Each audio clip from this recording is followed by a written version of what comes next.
Bismillahirrahmanirrahim. Elhamdülillah ve salatu ve selamu ala Resulillah. Allahümme allimna ma yenfa'una ve enfa'na bima allamtana ve zidna ilmen nafi'an. La havle ve la kuvvete illa billah. Hurmatly okuwçular, biz Muhtasarul Kudri attуу kitepten sabagыбызды ulantуудабыз. Өткөн темабызда батыл, фасид саудалары тууралуу баяндап өттүк. Мына ошол фасид саудасына айткан кезибизде эмне себептен сауда фасид болот, бузулгандыгын айттык эле. Ошол сауда фасид болуунун себептеринин бири бул сауда келишиминин талаптарына ылайык болбогон шарттар коюлган кезде сауда фасид болот деп. Ошол сауда келишиминин талабына ылайык болбогон шарттардын бири эмне дедик? Бул сатуучунун же кардардын же ошол сатылган нерсе эгер адам боло турган болсо анын пайдасына болгон бир шарт коюлуп калса дедик.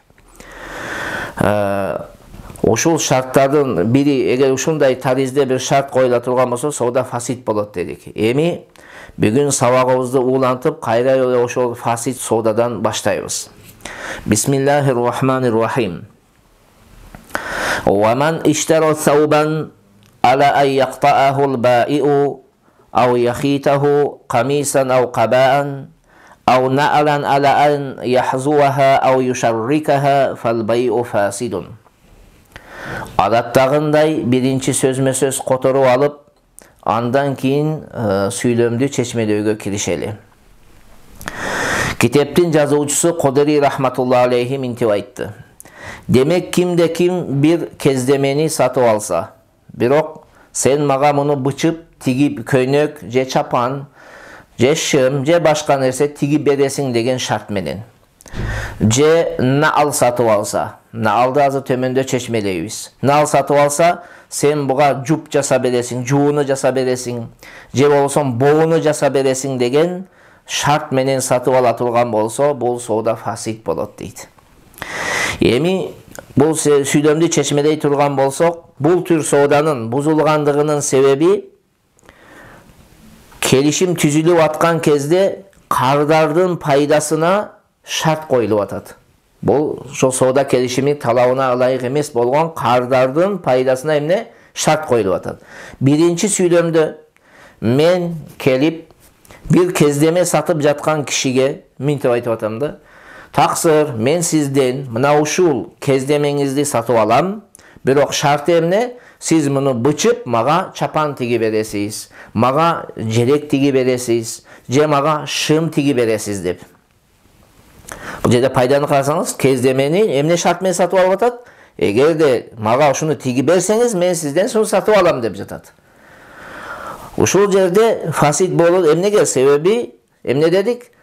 Кардардын пайдасына бир шарт коюлуп калды. Бул бир. Экинчиси, Пайгамбарыбыз саллаллаху алейхи ва салламдын хадисинде тыйган эки келишимди бир келишимдин ичине киргизип коюп келишим түзүүдөн Пайгамбар тыйган. Азыр бул жерде эки келишимди бир келишим ичине даана кирип кетти. Биринчиси эмне?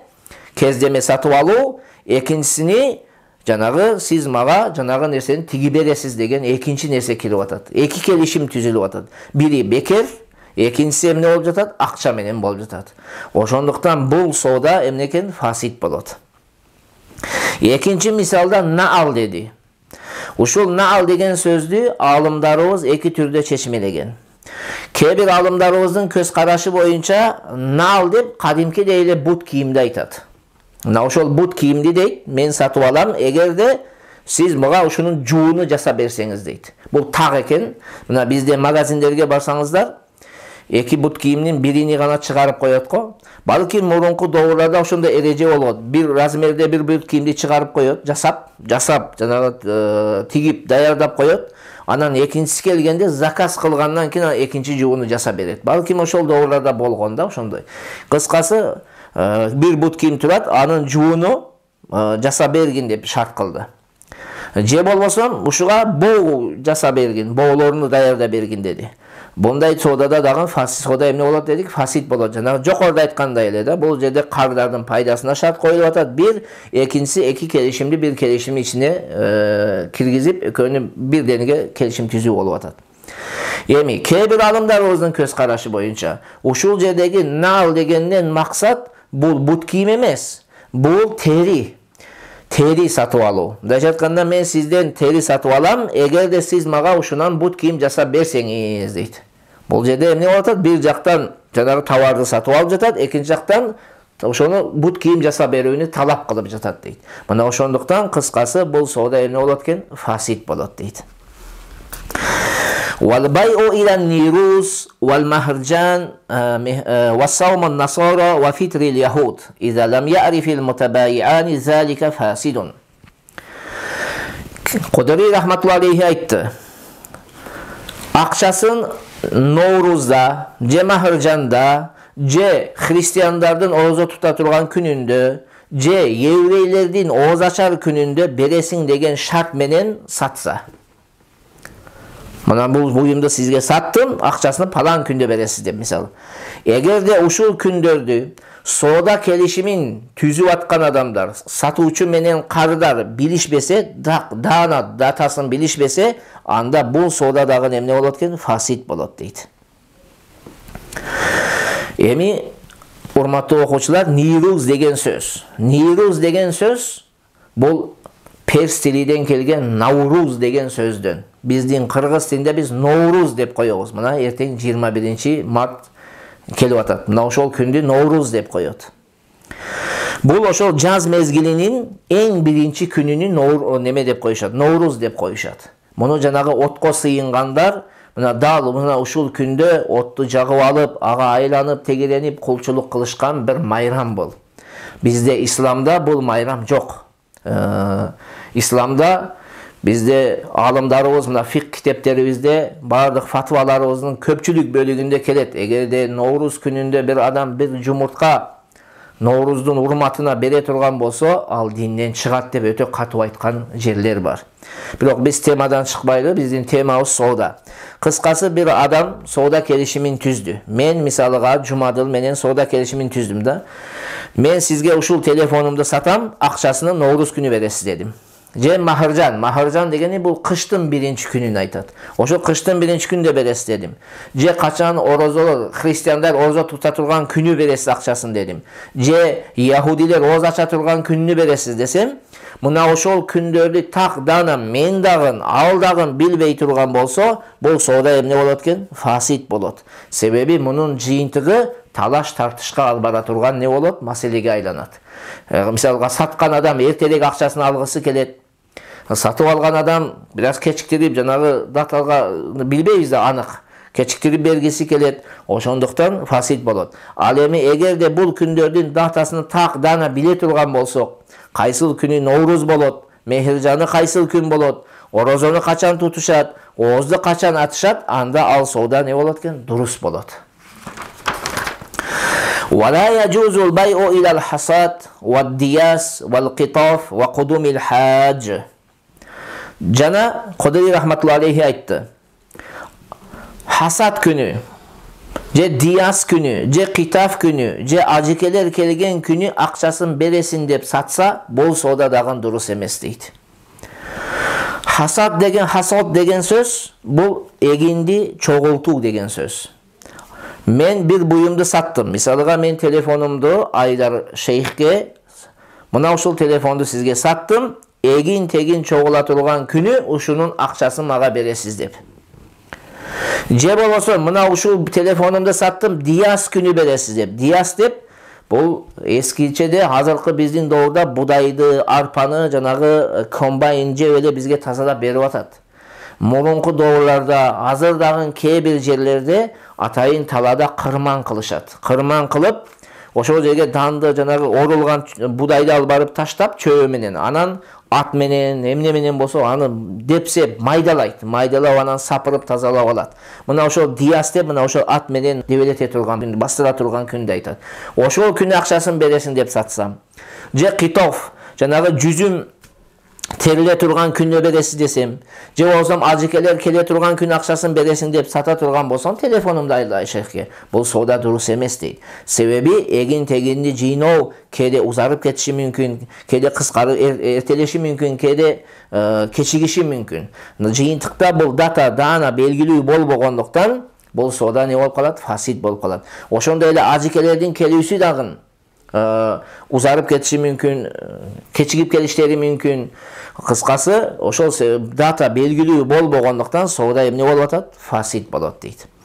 Fa in taradaya bi isqatil ajali qabla an ya'khudha an-nasu fil hasad wad-diyas wa qabla qudumil hajj jaza al-bay'u.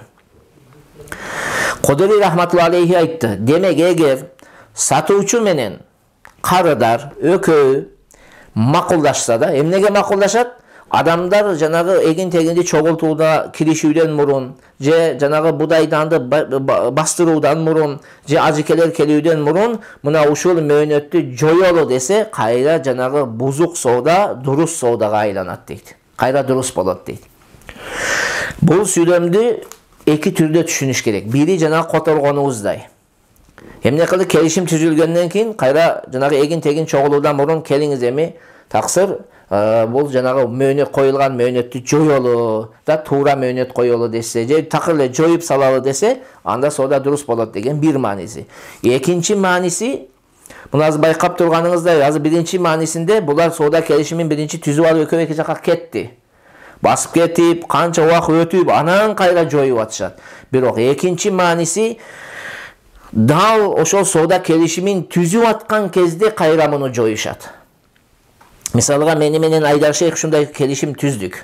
Түзүп, алы эки жакка экөөбүз тарап кетелекбиз. Кайра эле дароо эле токтотуп, таксыр келиңиз ушул мөөнөттү алып таштайлы деп, кайра жое турган болсок дурус болот деп, ушундай эки көз караш менен чечмеленет бул. Wa iza qabada al-mushtari al-mabi'a fil bay'il fasidi bi amri al-ba'i wa fil aqdi iwadani kullu wahidin minhuma malun malaka al-mabi'a wa lazimathu qimatuhu. Qudri rahmatullohi alayhi aytdı. Egerde karıdar fasit soodada satılgan buyumdu satuvchunun buyruğu menen, eğer akçası berilelek bolsa satuvchunun buyruğu menen, eğer akçasını bergen bolsa, anda buyruk berбесе деле koluna algan bolsa, almaштырылып бартер кылынып аткан нерсе өкө теңи мал болсо дегенде мындайча айтканда арак болбосо, чочко болбосо, арам өлгөн мал болбой, жанагы шариятта мал деп эсептеле турган нерселерден болсо, анда сатып алган адам ал нерсеге эй чыгат. Кээ бир алымдардын көз карашы боюнча эй чыкпайт. Ошондуктан андан алып туруп колуна башкага сатып ийсе дурус болбойт дегендер дагы бар. Бирок китебибиз эмне деп жатат? Ошондой фасид соода келишими түзүлдү. Бирок ошого карабастан карыдар колуна ала турган болсо, ага эмне болот дейт? Эй чыгат. Эй чыккандыктан бирок кийин булар эмне кылыш керек эди? Азыр төмөндө айтат, сооданы кайра жоюш керек эди. Сооданы жоюудан мурун колудан кетти. Кандайдыр бир себеп менен жок болду. Урдап кеттиби бирөө, же бир башка бир адамга сатып ийдиби, эмне кылды? Кыскасы колунан чыгып кетти дейли. Лазиматху кыйматуху, баасыны төлөп берүү милдет болот дейт. Бул тууралуу биз кеченги сабакта айтканбыз. Баасыны төлөп берүүдөн максат, эгерде биз сатып алган буюм будай болсо, будайдын окшошу бар, кайра будай кайтарып берип, мурунку акчабызды сүйлөшүп туруп берген акчабызды кайра алабыз. Эгерде окшошу жок боло турган болсо, мисалга кой сатып алган болсок же уй сатып алган болсок, анда биз рыночный цена, базардагы ценаны төлөп беребиз да, мурунку акчабызды кайра эмне кылабыз? Жанагы саманды кайра кайтарып алабыз дейт. Валикулли вахидин минал мутаакидайни фасхуху. Мына ушундай фасид соода болгон кезде сатуучу дагы, сатып алуу кардардын дагы бул сооданы жоюуга эмнеси бар дейт? Укугу бар. Бирок ошол соодайнын жоюуга укуктуу болуу үчүн жанагы сатылган буюмда бир нерсе кошумча болбош керек.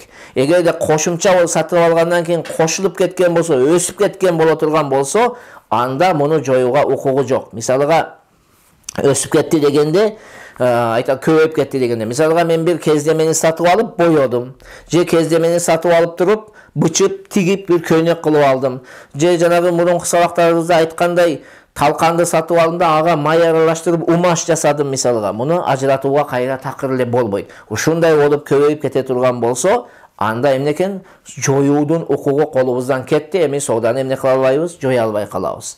Бирок эгерде андай болбосочу, жанагындай өзүнөн көбөйсө, башка себептен эмес, өзүнөн өзү көбөйө турган болсочу. Мисалга семирди дейли, кой сатып алдым, семирди. Кайра эле жоюуга эмне бар? Укук бар. Же болбосо ошондой эле эгерде жанагы нерсе, кошумча болгон нерсе муттасил эмес, мунфасил болсочу. Мисалга кой сатып алдым, коюм тууду, экөө болду, бир нерсе экөө болду. Анда да эле кайра эле жоюуга эмне бар? Сооданы жоюуга укугу бар. Бул качан мүмкүн эмес экен? Эгерде зияда муттасила болсо, ажырагыс боло турган болсо, ошондо укугубуз бар. Fa in ba'ahul mushtari nafadha bay'uhu. Demek андыктан дейт, эгерде сатып алган адам, жанагы фасид соода менен сатып алган адам башка үчүнчү жака сатып ие турган болсо, соодасы дурус болот. Бирок жокоруда мурунку сабакта айтканыбыздай, эмне андан түшкөн кирешени пайдалануусу адал эмес, андыктан аны садака кылып кутуруш керек дейт. Wa man jama'a bayna hurrin wa 'abdin aw shati zakiyatin wa maytatin batala al-bay'u fihima. Kodori rahmetullahi aleyhi aytты. Demek kimde kim azat adam menen kulduk koşup çoğu bir sene men sattı. Bir azat adam turad, bir kul turad. Şu ökönü 100 somga sattım dedi. Anan soyulgan mayıldın eti turad da anan aram ölgön maldın eti turad. Ökönü koşup durup ne dedi? 100 somga sattım dese, bol soğuda ökö teninin akında emne olatken batıl olat. Tuğra emes bolat da al akçası ne olup kalat? Haram bolup kalat. Ana albaş gerek, al soğudanı kayra joyup, ar kimi özünükünü alış gerek. وَمَنْ جَمَعَ بَيْنَ عَبْدٍ وَمُدَبَّرٍ اَوْ بَيْنَ عَبْدِهِ وَعَبْدِ غَيْرِهِ صَحَّ الْبَيْءُ فِي الْعَبْدِ بِحِصَّتِهِ مِنَ الثَّمَنِ. Koderi rahmetullahi aleyhi aytты. Demek kimde kim kul menen mudabbardı koşup satsa, özünün kulu menen başka kişinin kolunu koşup satıvıydı. Kul menen mudabbardı, murunku sabakta ayttık, mudabbardı satуу bul batıl ola, tuğra emes. Bir adam oşontip kulu menen mudabbardı koşup sattı. Soda emne olatken kuldun akında durus bolat, mudabbardın akında durus bolboyt. Oşontuktan kuldun akçasını gana beret deydi. Ekinci misalda men özümdükü menen, özümnün kulumdu, Jumadildin kuluna koşup ökönü satıp edim. Jumadildan ruhsat algan emesmin. Bu surette emne olat? Men kulum akında, men kulum akçasını beriş millet bolat. Birok tiginin kulun soodası dürüst bolu üçün kojoyunun Jumadildin ruhsatı kerek bolup kalat. Ruhsat berse durus, ruhsat bermese durus bolboy kalat. Wa naha Rasulullah sallallahu aleyhi ve sellem anin najash. Jeki anin najshi. Suyuktü Peygamberimiz Muhammed sallallahu aleyhi ve sellem naciş soodasıdan tıygan deydi. Bu yerden başlap kitaptin жазуучусу makruh soodalardı bayandoogo kirişti. Mına uşul makruh soodalardın en birincisi naciş soodası. Peygamberimiz sallallahu aleyhi ve sellem özünün mübarek, berekeli, ıyık hadisinde bu tür soodadan tıygan. Naciş degenin manisi emne dese, bu satып alуу niyeti jok bolgon adamın başkalarda ügüttü, kızıktırуу üçün jasalma jol menen baаны көтөрүүsü deydi. Misalga adam aytadi, iki adam şerikteş bolup algan, anan üçüncü kişi gelip satıp alayın degende kalp ele bul jaktan kelip alıp bunu susuyor, bul ayabay jakşı eken, men bunu siz 10 so'mga men 11 so'm bere koyoyunçu dep turup jasalma jol menen baаны көтөрүүлөрү emne bolup kalat eken? Makruh bolup kalat. Birok bu yerde auksionda aralaştırıp alıp albaylı. Auksion başka nerse. Şariatta auksion var, al auksiyonu kılууга bolat. Misal bir adam apkelette özünün brand bir kiyimi var, aytalı. Anı koyot, начальный сена deydi, algaçkı baası 50 so'm kim köp beret? Anan biri turat men 55 so'm berem, ekincisi 56 so'm berem, 57 so'm berem, bu nese durus bolat. Birok oşol jerde dagın jasalma jol menen eger biri koşula turgan bolsa, kalp bere senany kötörüp, oşol tуура эмес kılgan bolat. Emi karаңыз, uşul jerde egerde janagı jasalma jol menen koşulgan adam özü, şerikteş emes, özünçe ele oşondoy machinatsiya kılgan bolsa, anda күнөө kimdiki bolup kalat? Oşol kişiniki. Birok janagı satуучу menen çoğu uşunu kеңешип turup iş kılgan bolsa, anda ökö teňi күнөкөр bolup kalat. Sebebi Peygamberimiz sallallahu aleyhi ve sellem bu tür soodadan emne kılgan? Tıygan. Wa anis savmi ala savmi gayrihi. Jana suyuktүү пайгамбарыбыз Muhammed sallallahu aleyhi ve sellem başka bir kişinin soodalaşkan buyumunu varıp soodalашуудан dagın tıygan. Egerde men kelip mına bul nerseni, bul buyumdu deydi. Je bul kitepti soodalaştım. Aydar Şeyh'te ayttım. Aydar Şeyh kançaga satасыз? 1000 сомго. Макул, men 1000 сомго alayın dep макулдаштык. Anan üçüncü kişi kelip alıp turup Jeke al 1000 сом деген болсо мен сага 1100 берем деп туруп четтен кирип кете турган болсо, бул соодадан дагы пайгамбар тыйган, бул дагы макрух соода болот. Күнөкөр болот ошондой кылган адам. Бирок шарты эмне? Эгерде биз жанагы акчаны келиңешип алган болсок, ошол сатуучу дагы, сатып алуучу дагы ошол көздөгөн суммага разы болушкан болсо. Ал эми эгерде акча маселесини чечише элек болсо, анда ортодон башка кишини келип кирүүсү не эмес? Макрух эмес. Бул нерсе биздин базарларда, мал базарда өтө көп болот го. Эки адам соодалашып жатса, биздин салтыбызда да бар да. Эки адам соодалашып жатса, үчүнчү киши барбай турат. Алыстан карап турат, тиги киши чечип кетсе, анан гана барып киришет да. Бул биздин салтыбыз даана мына ошол пайгамбардын сүннөтүнүн үстүнө негизделген салттардан. Биздин көп салттарыбыз мына ошол пайгамбардын хадисине дал келген. Эми болгону аны сүннөт деп аталбай, жөн эле адат катарында кабыл кылып калганбыз да, болгон жери да ошол. Wa anit talaqqil jalabi. Jana пайгамбарыбыз sallallahu aleyhi ve sellem talaqqil jalaptan tıygan deydi. Talaqqil jalap degenni alımdarыбыз bul emne desеңiz bunu iki türde çeşmeleydi.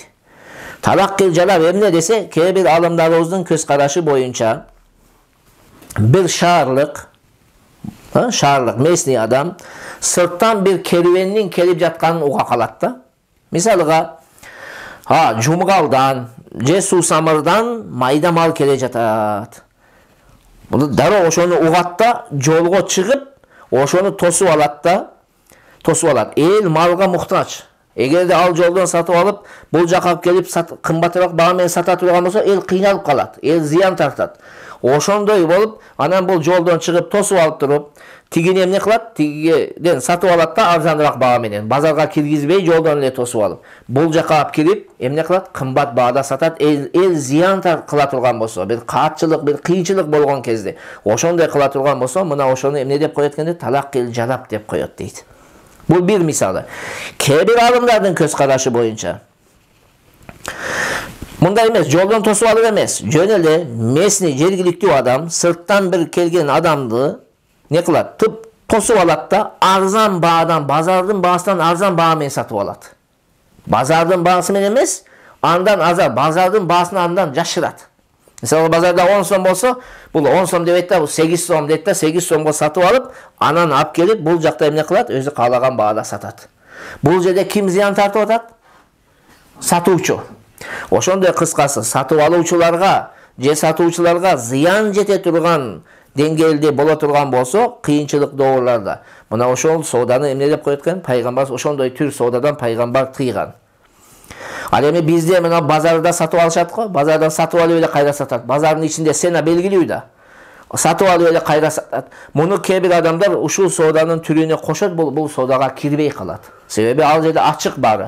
Bazarın içine kirgenden keyin siz alıp sata beresiz. Anın hiç probleması yok. Hani abizatına uyga alıp gelip kayra al barıp satуу degen masele yok. Wa anil bay'il hadiri lil bari. Jana oşonda ele Peygamberimiz sallallahu aleyhi ve sellem jergilikli adamın başka jaktan kelgen adamga satuusundan dagı emne kılgan? Tıygan deydi. Bul maseleni dagı jergilikli adam başka adamga satuunu degende iki türde emne kılgan? Çeçimeleşken.